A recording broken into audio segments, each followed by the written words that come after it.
Hey there, and welcome back to another episode of the B2B Marketing Asia podcast. I'm your host, Joe Escobedo. Joining me today is Shahin Hoda, who is going to share a little bit more about ABM, and he's going to be sharing a case study on how he was able to generate $1.2 million in pipeline in only 4 weeks. So, Shahin, I'd love to hear a little bit more about the program you're running. Marketing approach that we ran with a client of ours in the technology space, technology services space. They were a technology service provider where they were targeting upper mid-market organizations. And yeah, we ran a campaign, and yeah, the results were great. I'd love to hear, I'm sure the viewers would love it as well too, if you could take us maybe behind the scenes. What are some of the things that you did to start the program? Yeah, one of the key components that, and we learned this over running multiple ABM campaigns, is that we started with a warm-up process. So obviously we knew the target accounts and the individuals that we wanted to target. We worked on what do we want to tell them, what is the message that we want to send to them.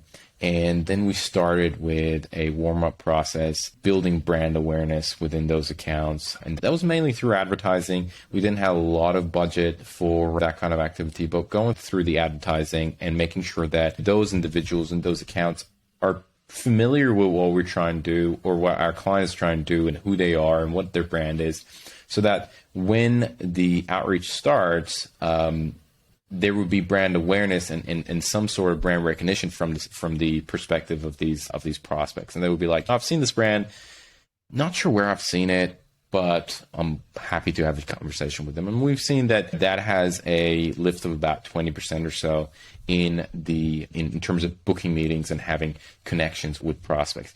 That's where it started. And we did the warm up with the accounts, and we then moved into a activation motion where we worked very closely with the sales team from our client side. And again, as I said, we had a multi-threaded, meaning that we reached out to multiple individuals in those organizations that we're targeting, and a multi-channel approach where we were leveraging phone calls, we were leveraging email, we were leveraging advertising channels, we were leveraging direct mail, both dimensional and direct mail itself. We're leveraging all these channels and LinkedIn to get a hold of these decision makers and get in front of them. So that was the campaign at a high level. Absolutely. That's going to ask us, find out a little bit more first in the advertising and then the activation side. Later. So on the advertising side, I'd love to hear what are some of the things that worked and maybe didn't work. Was it essentially just uploading the list because you had the list of accounts and maybe personas, uploading that into LinkedIn? And then, yeah, I'd love to hear a little bit more about that process first off, and then we talk about more of the activation.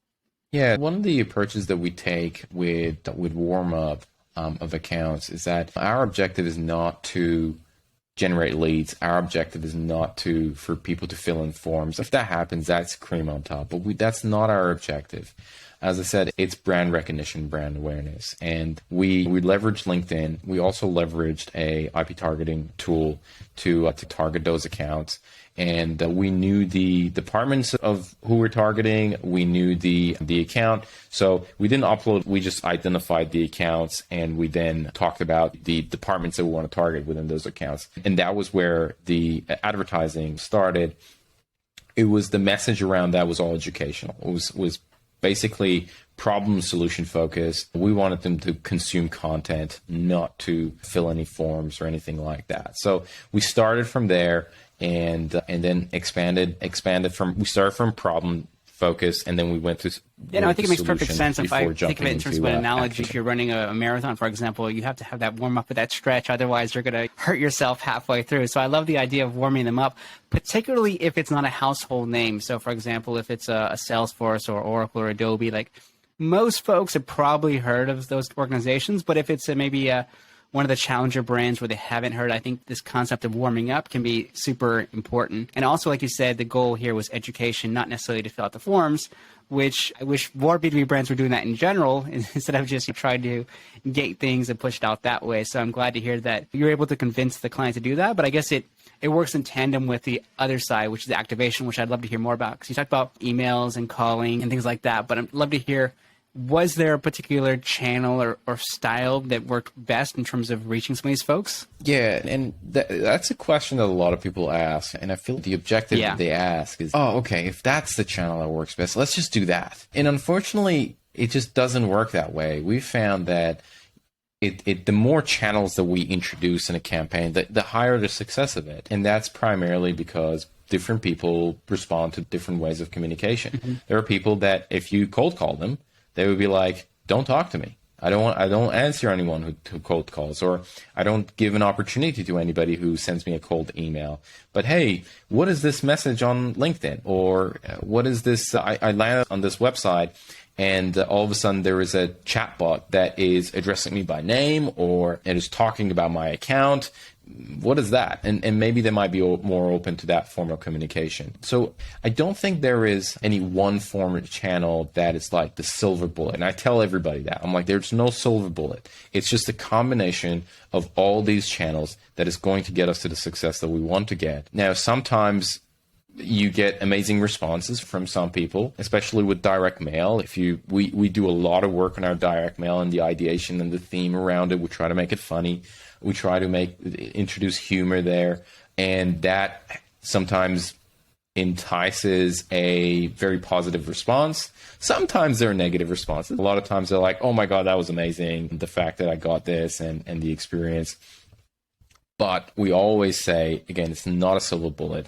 It happens from time to time, yes, because it's unique, because it also costs more for people to do it, and therefore less people do it, but it's not a silver bullet. So it's really that combination of all I think that makes that perfect sense. It's going to yield results. What I always tell people is there's no such thing as a bad channel, only bad marketing, and I love that you are incorporating humor into the direct mail just to make it a bit more interesting. I guess the question nowadays, it's still the case where a lot of folks are working from home. So I'm curious, how does that impact your direct mailing initiatives when people are not going to the office? Yeah, look, I think this is becoming less and less of an issue. I think people are going back to the office now, and we're not facing that issue as much, especially like leadership members of an organization tend to go to the office once or twice a week at least. And this might be a leadership meeting that they have or whatever it is. But we're starting to find that the leadership, who's usually a person that we want to impress with a direct mail piece, are heading back to the office. But in situations where when we were in the thick of the pandemic, there were strategies that we were using, whether it was bespoke landing pages for redirecting, whether partnering with some of the other entities where they do redirecting on their own, and they might take home addresses, and an organization might look at them and be like, oh, this is a gifting platform, might give that information to them. There were some of these strategies that we were implementing. It was not perfect. It's, we were not getting the responses that we would in normal times, but it was better than nothing. There was some response, and it did have an impact on an overall campaign. But it's not for every geography, and it's not for every situation. There were times that with some of our clients, we were looking for openings of when people are going back to the office, and a government announces that, okay, now you could go back to the office. We're like, package them up, send them through right away. We're starting this campaign. And 3 weeks later, everything goes back into lockdown and back to square one. So that was definitely part of the experience and what we went through. But again, not a silver bullet. You had to do a lot of rethinking and rejigging of things. Worse was when everything is designed, everything is ready, and you're a week out, and a geography, the government of a certain geography, whether it was Australia, Singapore, whoever, Indonesia, all of a sudden say, we're going to lockdown, everything closes down. And your campaign is designed not for a lockdown. That definitely happened. And that was pretty crap, because it's too late.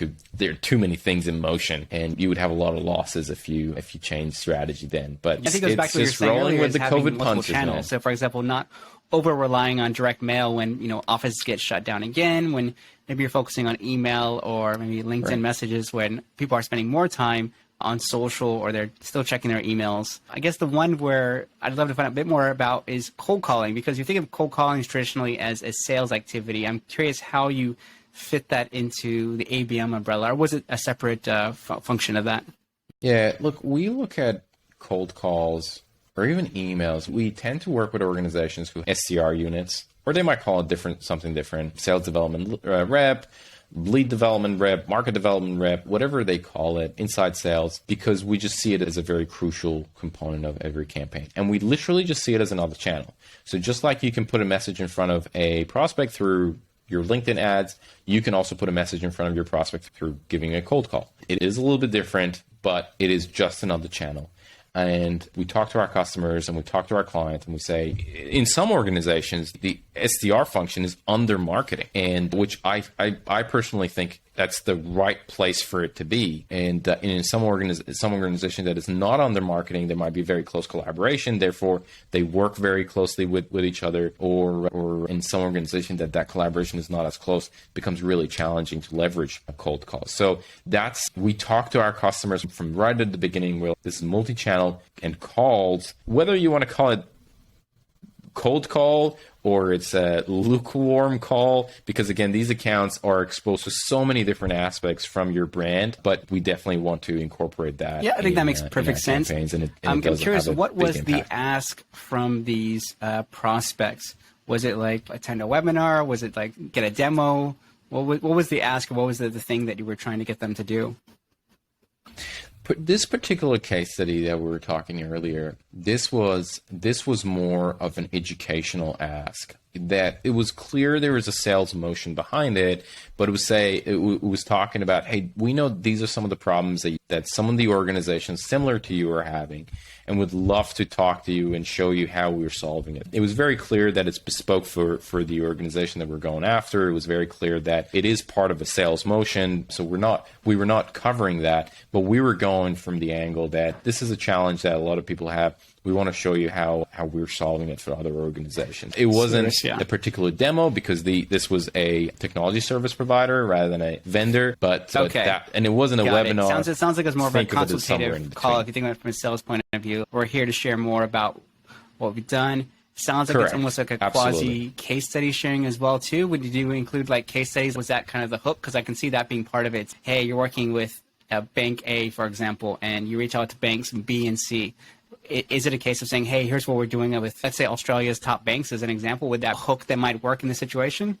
Yeah, look, absolutely. That was one of the hooks. And there are, if you're sending emails, if you're making calls, there are multiple different value props. Not value prop is the overall thing for the campaign, but there are multiple different offers that we would test, where in one situation we're like, hey, would you like to find out, we've been working with company A, B, and C, which is very similar to them. Would you like to find out how we help them?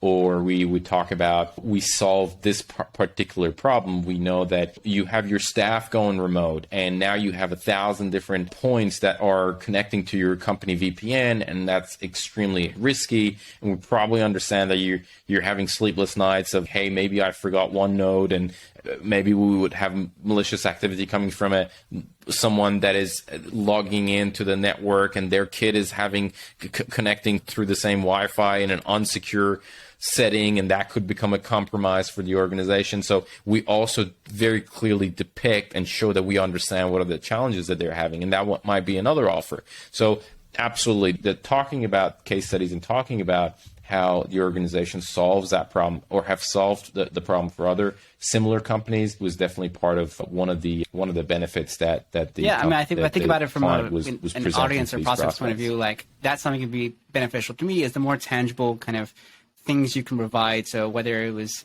my specific industry or my specific geography, I know all the time people ask, okay, what have you done in Singapore? What have you done in North America? What have you done in APAC? And so having those stories, those mini case studies, I think help. And obviously sharing basically what we're doing now behind the scenes. What are some of the things that worked, maybe some of the things that didn't work, and just leaving it up to the prospect to say, hey, hope it's helpful, and so on. I think that's the kind of way I sell, but I think that's just my style. I'd love to hear also. Yeah. I'd also love to hear what was the process Very important. Post that. So, for example, let's say that you had that consultative call. Was there some kind of follow-up? I don't want to say nurture sequence, but was there something that kept the conversation going for those who maybe didn't convert into pipeline and things like that? So not with this particular example. So there are definitely strategies that we do implement. For this particular case study, it wasn't. It obviously the approach is multi-touch, meaning that it's not like just one phone call. It's not just one direct mail. There are multiple different activities that go through, and a prospect goes through multiple touches in order for the sales team to make sure that they put the right message in front of those individuals. But in this particular example, the pipeline actually grew after the 4 weeks, and they didn't want to do follow-ups because they're service-based, and the level of service that they can offer is also dependent on the availability of team members and staff and hiring. So they were like, look, we can't actually handle the amount of work that is coming out, and we need to pause this. So there was also not a great appetite from the prospects, from the client side to really start to dig through and dig for more opportunities out of what they had. But usually, yeah, absolutely, especially when you do it for vendors and technology vendors, where some of those restrictions are a lot less. There are definitely follow-up sequences and follow-up techniques to especially and for different prospects. When you run a campaign, you usually have kind of red prospects who are like, I'm not interested, I don't want to talk to you, don't reach out to me again, I don't want to see anything about your company. There are ones who are like, this is interesting, maybe I'm not the decision maker, or I'm not interested, right? Where they're lukewarm. And then there are really hot ones that are like, yeah, I would like to have a meeting, but they maybe drop off the radar. And we definitely take different approaches for those and different strategies to bring them back into maybe we switch gears a bit, because I'd love to hear more about that and technology vendors, software, and so on. Sometimes if we're talking about enterprise deals, it's a longer sales cycle, maybe 6 months to 2 years, depending on the product or service.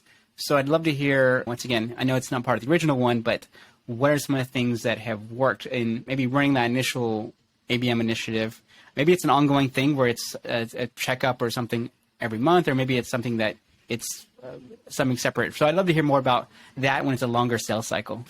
Yeah, absolutely. And look, this particular example that we were talking about, there were some massive, especially in this one, some massive mining companies that we were even surprised that turned into pipeline this quickly. So even though I said upper mid-market, there were definitely some very large organizations in there.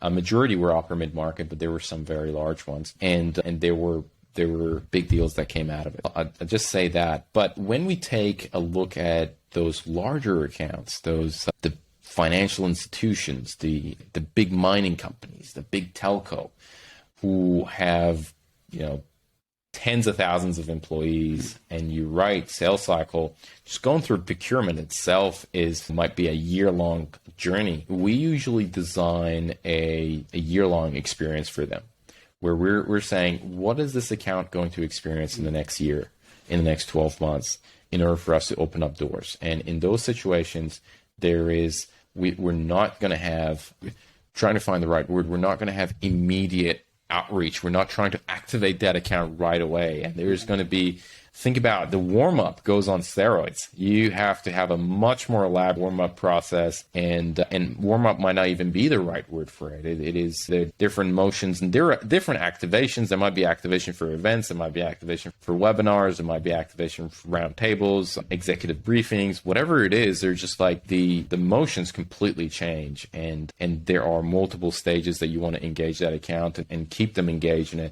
a 12-month period, so that you could potentially turn them into an opportunity, or even longer, a 2-year engagement to get there. Absolutely. And you're right, with larger accounts, we definitely advise not to go through. Okay, that makes perfect sense. Another thing I'd love to hear about, because we work a lot with the MarTech companies, so you're marketers marketing to other marketing salespeople, but I'm curious if you've ever run initiatives where you're not trying to target those. Maybe, like you said, you mentioned mining, or maybe it's construction, and you're not focusing on the marketing. Maybe you're going after IT, or maybe operations, or those kind of roles. Is there any kind of difference that you've seen in running such initiatives, like marketing it to a marketing salesperson versus, say, a CEO or operations, maybe someone who's not as active on social media, or just has a different way of thinking? I'm not sure if you've run any similar kind of situations.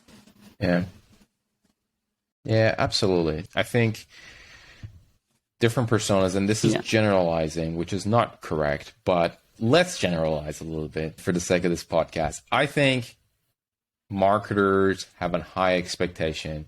And when you do something that stands out, they're like, I love this. I'll have a conversation with you guys. That's a little bit of a marketer, right? They get excited. Oh, I love this. This is great. You guys did so many things right. Let's do this. Sales or marketing to sales is hard.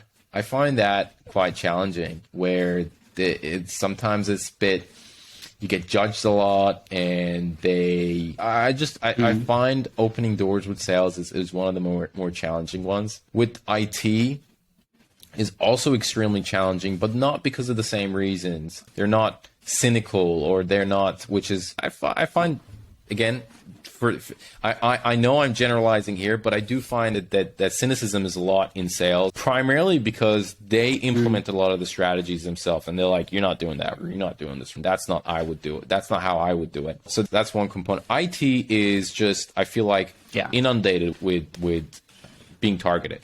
They are a massive budget holder. They have enormous power. They're pretty much part of every decision-making conversation. It's like, hey, does this integrate with our system? And therefore, it's really hard to grab their attention. They're a tough crowd to impress. That's IT. And then the rest of the personas, I find that sometimes you find a certain channel works really well.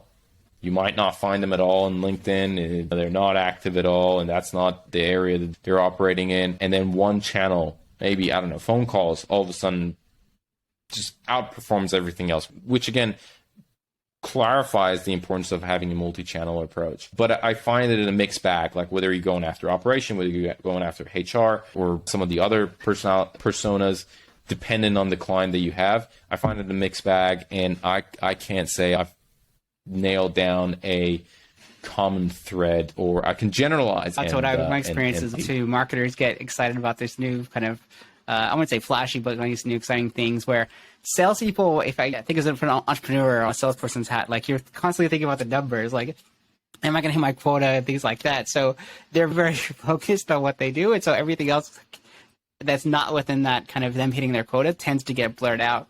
And you're spot on about we used to call them IT DMs, IT decision makers. They are by far the most targeted on LinkedIn, on basically any platform, just because everyone wants to get a piece of them. So that one I imagine would be the most difficult, because like you said, there's so many other, let's just talk tech, for example. There's so many different other tech companies that are trying to reach them. And so they're probably flooded with more messages, more direct mails, more, invites to webinars than anybody else. Yeah, but I think that's why the messaging and the hook is something that I really spend a lot of time on. And I think you gave some good tips earlier in terms of focusing on examples from what other people are doing, because if you think about it from the human psychology point of view, there's always that concept of keeping up with the Joneses. And what are my peers up to? So I think that doesn't really differ. Obviously, that's some departments are, like, to generalize again, some firms are more competitive than others.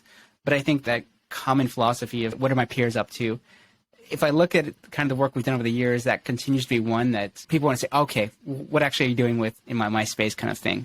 Yeah, very true. Very true. And those case studies and those examples that the people that are reaching out, those examples that allow them to see themselves and be like, oh, I can see myself going through that process, or just being able to portray themselves in other people's shoes that you've worked with. Yeah, that's a brilliant way of putting it, because I'm trying to think it's adding a bit of context to it as well too. So for example, if you, going back to the big MarTech companies, if you're a Salesforce, you want to know what Oracle and Adobe and the other companies are up to. And also there's that concept where I'm in a similar situation. So if you're providing something that's of similar value, then I can see how it could be beneficial to me too, because we're in more or less similar shoes, because we're offering the similar products, we're selling the same kind of people, and so on. So yeah, really great advice. Last question, was there any kind of final learnings or anything that you didn't discover till the end that you wish you would have known, or you wish you could maybe share with other marketers? I think when I first started on the ABM journey, the thing that I learned very quickly in pretty much the first campaign that I ran was you could go very deep into the rabbit hole. And I think a lot of organizations and marketers are like, when they're starting on their ABM journey, they're like, oh, it's not going to be that hard. I'm just going to pick a couple of accounts and I'm going to market to them. And I think very quickly people realize that, holy crap, like this, I can there's so much personalization that's going to go in here. There's so much work and identifying right people. And how much do I personalize? Where do I stop? What is the end of the tunnel? And I think that was a quite a challenging thing. How much do I personalize so that it's effective? Those are some of the questions that I had right at the beginning of the journey, and it really took a couple of like tests and runs and doing ABM to be like, okay, this is where you can draw the line. If these are the kind of companies you're going after, this is what they're probably seeing in the market to have and experience. Yeah, that's kind of, probably the main thing that helps differentiate between what marketing is doing and sales is doing, because sales hopefully should be doing these very personalized messages where they're following someone on LinkedIn, or they're reading about the company's financial reports, and then they're sending like super personalized. But to your point, one of the things we talked about is what are some of the big challenges, what are some of the key industries, and then having that set some context, and then it's generic. As I say, it's broad enough that you could still go after a larger basket of accounts. So that's a really good advice. Awesome.